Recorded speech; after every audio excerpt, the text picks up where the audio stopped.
Donc, pour vous faire une deuxième présentation d'un ragdoll, voyez, toujours prêt à être avec vous dans vos activités, n'est-ce pas?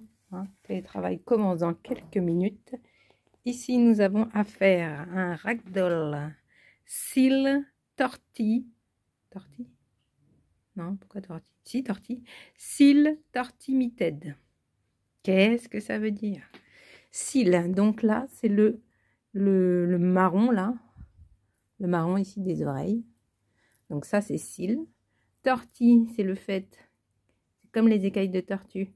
Donc c'est possible que chez la femelle, un écaille de tortue. Si vous voyez un chat écaille de tortue, même dans les Européens, c'est forcément une femelle, ça n'existe pas chez les mâles.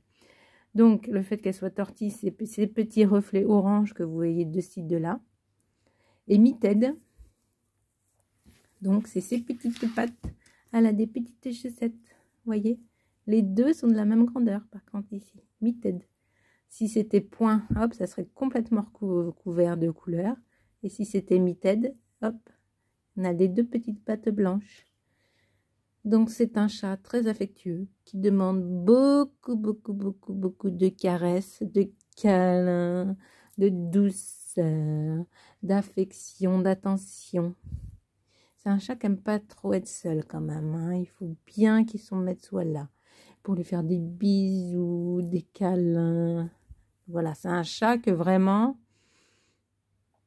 c'est pas le chat qui vit sa vie dans le jardin et qui vient manger ses croquettes. Non, c'est un chat qui est présent. Je veux dire, même quand la porte du jardin est ouverte, si je suis dedans, elle reste dedans. Elle reste à côté de moi. Cécilia, donc moi je suis allée la chercher en Finlande. Donc chat de race en Finlande. Elle a 8 frères et sœurs, on rendez compte, 9 chatons d'un coup. Oh, il a fallu les biberonner et tout ça. C'était compliqué pour son éleveuse.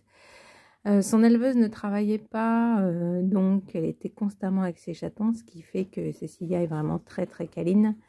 Par contre, c'est un bébé Covid et elle est toujours aux aguets. Elle a peur de tout, même les bruits qu'elle connaît depuis qu'elle est ici. Si j'ouvre la porte d'entrée, elle va se cacher.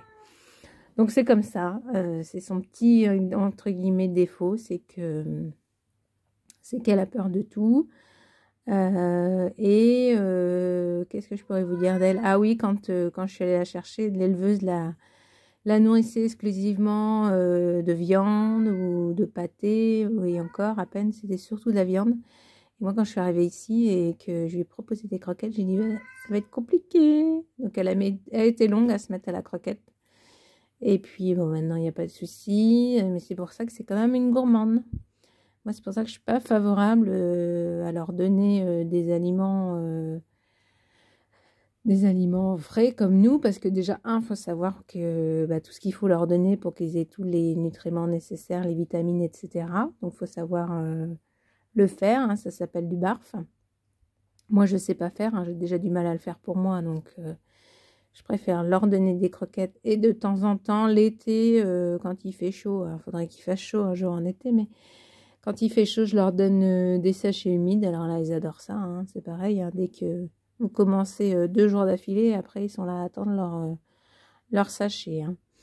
Donc voilà, donc la petite présentation de la reine Cécilia, la petite jalouse de la tribu.